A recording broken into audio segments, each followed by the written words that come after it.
Aero kit testing, day one, Barber Motorsports Park, Birmingham, Alabama.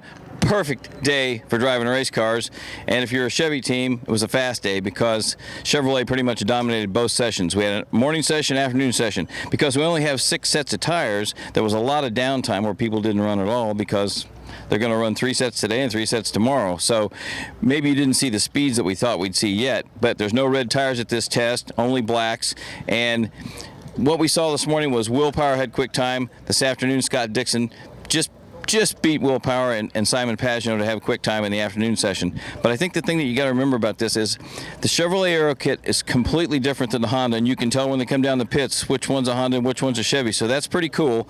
And it's not like Honda's completely out of the ballpark. Ryan Hunter raced 6th quick tonight, just a couple tenths off a quick time. It's just that there are so many Chevys stacked up there. It's like 8 of the top 10 were Chevrolets tonight. So when we're looking at this thing, you know, in a few weeks when we come back here for the race, you're going to have red tires. You're going to have all this grip on the track and all this rubber on the track. So you're probably going to get down. The track record's 106.8. That's Scott Dixon. We're going to probably be down, as Will Power will tell you, maybe underneath 105. And I think he's saying like we're almost flat out going into turn 1 here, which is pretty hard to imagine if you watch this race the last 4 or 5 years until you go out and sit. These cars are just flying through the corners because the Aero kits are doing their job. They're adding so much more downforce.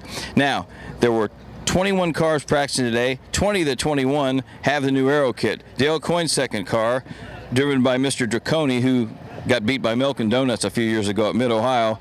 He's out here flogging around in the old Dallara. So I asked Derek Walker, I said, what if this guy shows up at Indy in an old Dallara and they don't buy the Aero kit for him? And he said, no problem. Just cut a hole in the bottom of the car and we'll let him run.